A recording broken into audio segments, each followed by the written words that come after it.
Bom dia, meus amados irmãos, que a graça e a paz do nosso Deus e Pai maravilhoso chegue aos nossos corações através de Cristo, sempre e continuamente, de maneira que sintamos o seu poder em nossas vidas a nos transformar.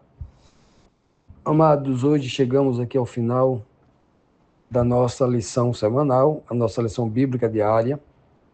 Essa semana estudamos sobre a fidelidade de Deus e vimos ontem, na quinta-feira, as duas perguntas de ontem, Paulo fazendo ali uma advertência à igreja de Corinto, dizendo para eles que eles não ficassem colocando Deus à prova, né?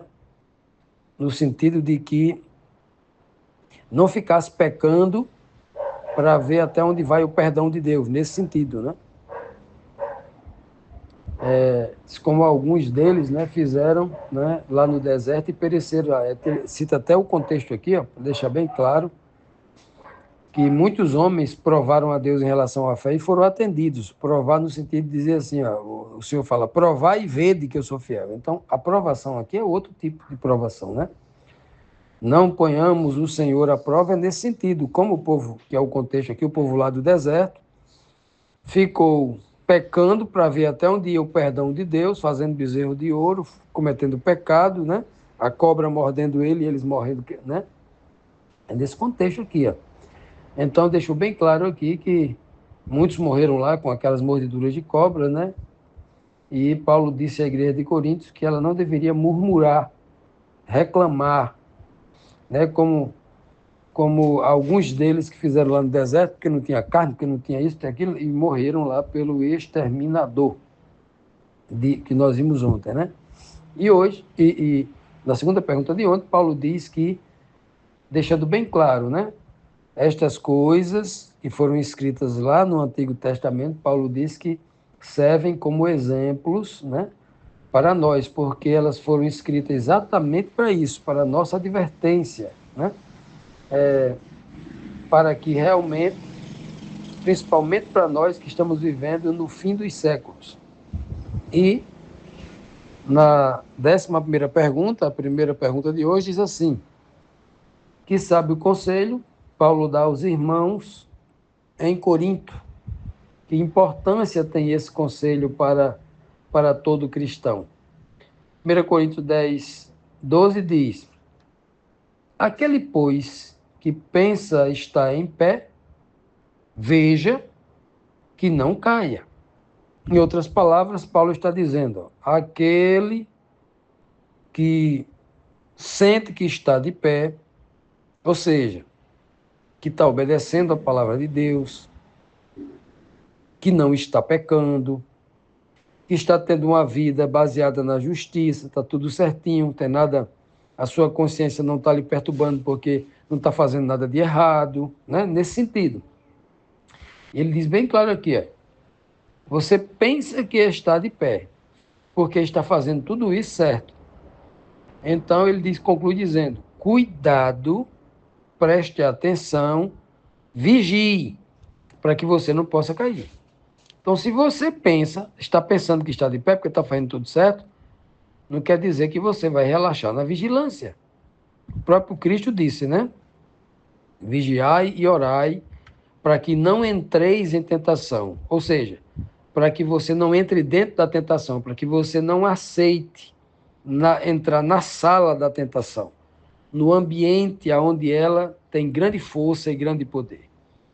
Então, essa linguagem aqui empregada pelo apóstolo Paulo está justamente fazendo aqui um alerta, né? Uma advertência, uma exortação ao povo lá de Corinto, que aqueles que Paulo já falou para aqueles que estavam em pecado, né? Já falou para aqueles. Os capítulos anteriores aqui, Paulo está falando justamente para aqueles que estavam enfrentando pecado, envolvido com pecado, com idolatria, com imoralidade sexual, né, com avareza, né, com não amando ao próximo, né, amando as coisas do mundo. Agora Paulo está falando para aqueles que estavam ativos na igreja, estavam ativos na obra, estavam, né, sem envolver com essas coisas. Aí Paulo fala para eles agora, ó, cuidado, não é porque você não está comendo carne sacrificada aos ídolos, porque você não tem problema no seu casamento, não tem julgo desigual, porque você não está envolvido em moralidade sexual, que você vai baixar a guarda. Não pode baixar a guarda. Tem que ficar atento. Então, vigie para que não caia. Esta ordem aqui não é apenas para o povo lá de Corinto. Para os nossos dias, agora o tempo na atualidade, esse conselho tem um peso ainda maior. O sonido da trombeta com essa mensagem aqui é muito mais alto para os nossos dias. Precisamos estar atentos justamente a essa mensagem nos dias atuais. É o dia em que o povo cochila. A mensagem final é: desperta tu que dormes, que está desatento, que não está vigiando para não cair, né? É a igreja de Laodiceia, a igreja morna, a igreja sonolenta. É exatamente essa advertência que o Senhor faz através do apóstolo Paulo para cada um de nós. E na última pergunta aqui, a 12ª da nossa lição, mais um questionamento. Que tipo de tentação tem sofrido os irmãos? Tinha sofrido os irmãos lá de Corinto, né? E o que o apóstolo Paulo revela a respeito do que Deus faz quando os seus servos são tentados.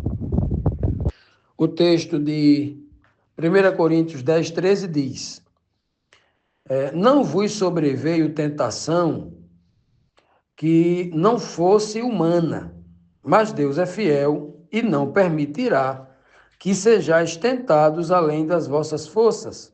Pelo contrário, juntamente com a tentação, ele vos proverá livramento, de sorte que a possais suportar.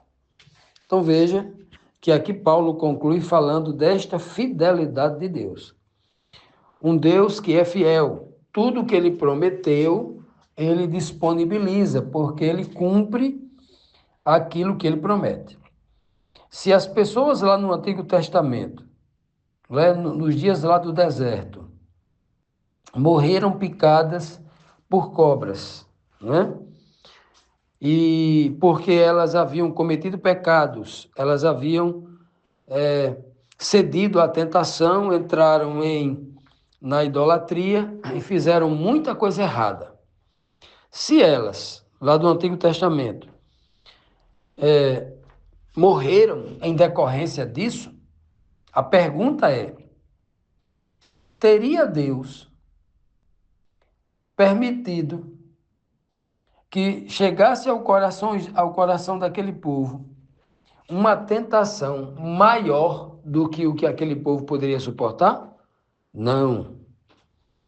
Todas as tentações que o Senhor permite que chegue à vida das pessoas,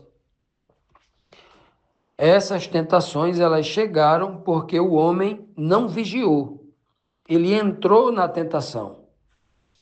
Entrando na tentação, eles não pediram, não buscaram a Deus, que dá o poder para suportar e vencer a tentação, como Paulo está dizendo aqui, ó. Deus não permite que nos venha tentação ou provação, né, maior do que as nossas forças. Então, toda tentação que chega à nossa vida não é uma tentação maior do que a gente pode suportar. Isso aí, nós temos um exemplo muito claro nas Escrituras Sagradas, né? Que é possível, né? Jesus, o Filho do Homem, que foi levado ao deserto, que havia buscado de Deus antes, né? O poder para o escape, ele foi ungido, batizado com o Espírito Santo, né? Foi para o deserto e ele suportou as piores tentações, porque aquelas ali eram pesadas, muito maior do que as nossas, né? Ora, a tentação de você estar morrendo de fome há 40 dias sem comer, pessoa que está 40 dias sem comer, quando ele vê uma comida, ele se joga ali. É capaz de, se tiver duas pessoas, é capaz de matar o outro por aquela comida. Os experimentos sociais, os reality shows da vida prova isso. Que pela comida o povo briga, mata, morre. Mas Cristo, oferecendo um pão ali, quem tem, falou, não, quero não. Do diabo ele não queria não, que era uma armadilha, era uma tentação. Né? E por último, naquela última tentação, em que o diabo disse, olha, tudo isso mostrou o reino dos mundos, né? Os reinos, a sua glória, os seus prazeres, as suas riquezas, mostrou tudo. Ó. Tudo isso eu te dou, se você se prostrar diante de mim aqui. Olha só, né? O que o diabo está pedindo ali. Já imaginou quantas pessoas que por dinheiro, influência e poder se vende alma por, não é pelos poderes do mundo todo, é por uma oportunidade pequena, por como diz na gíria, no deserto, aqui no Nordeste, uma mixaria. Uma mixaria, as pessoas se vendem. Né? Então veja que nós temos um exemplo claro de que o Senhor dá o escape para que o homem possa vencer as tentações. E as tentações que foi dado a Cristo, pesadíssimas, gigantes as tentações dele, tentado pelo próprio inimigo. Olha só o nível da tentação, né? Deus deu a ele o escape, porque muito antes o Senhor ungiu ele com o Espírito Santo, né? Lá no Jordão, ele foi batizado e foi ao deserto já, né? Com essa unção espiritual, vigilante, jejuando, orando, o tempo todo para vencer essas terríveis tentações. Então aí está o modelo, Para a igreja de Corinto, que não queria viver pecando, não queria viver sofrendo as consequências do pecado, né? Aí Paulo está apresentando o modelo. Olha, Deus é fiel, se vocês buscarem como Cristo buscou, vocês receberão todo o poder para que no tempo certo haja o escape. Não diz lá no livro de Hebreus que a gente tem que buscar hoje o trono da graça para que no tempo oportuno a gente encontre o socorro? Pois é, foi o que aconteceu com Cristo. Ungido com o Espírito Santo lá no Jordão, 40 dias depois, né, estava lá no deserto, no tempo oportuno, recebendo o poder de Deus para vencer o próprio diabo. Né? E Deus é maravilhoso, né, que Ele olha para cada um de nós, todos nós somos diferentes. Né? Muitos de nós, um pode ter uma fraqueza num determinado ponto, outro no outro. Vamos citar aqui alguns exemplos. Né? Imagine que um irmão tem a fraqueza em relação à comida. Né? Não pode ver comida, está aí morrendo de diabetes, cheio de problema porque não controla a boca, né? Tem problema com comida, ele não se controla, até glúten, né? E aí, aí o outro irmão já tem problema com dinheiro, não pode ver dinheiro, que ele se vende por dinheiro. Aí o outro não pode ver uma mulher, ou a mulher não pode ver um homem, que doidece, quer casar, quer namorar e tal, né? Então, cada um tem o diabo, né, ficar olhando ali, monitorando o sujeito, para saber onde pode estar sua fraqueza. E nessas fraquezas que são detectadas é onde ele traz a tentação. Né? Mas em todas essas tentações, Deus jamais permitirá. Nós temos um exemplo lá no livro de Jó, quando o diabo pede autorização a Deus para provar Jó. Né? Aí Deus diz, faça isso, mas não faça isso. O Senhor deixa bem claro. Ele só permite aquilo que a pessoa pode suportar. Né? Então ali, veja bem que assim é também. Então nós hoje, se cairmos em algum pecado, em alguma tentação, não digamos, né? Como diz lá no livro de Tiago, né? Não digamos que Deus nos tenta, porque Deus não tenta ninguém, nem Deus é tentado. Então, que o Senhor nos abençoe, nos dê essa força que Paulo está dizendo aqui, confirme a sua fidelidade conosco, porque ele é realmente fiel, o que ele diz, ele faz, ele promete, ele cumpre, né? Possa acontecer com cada um de nós.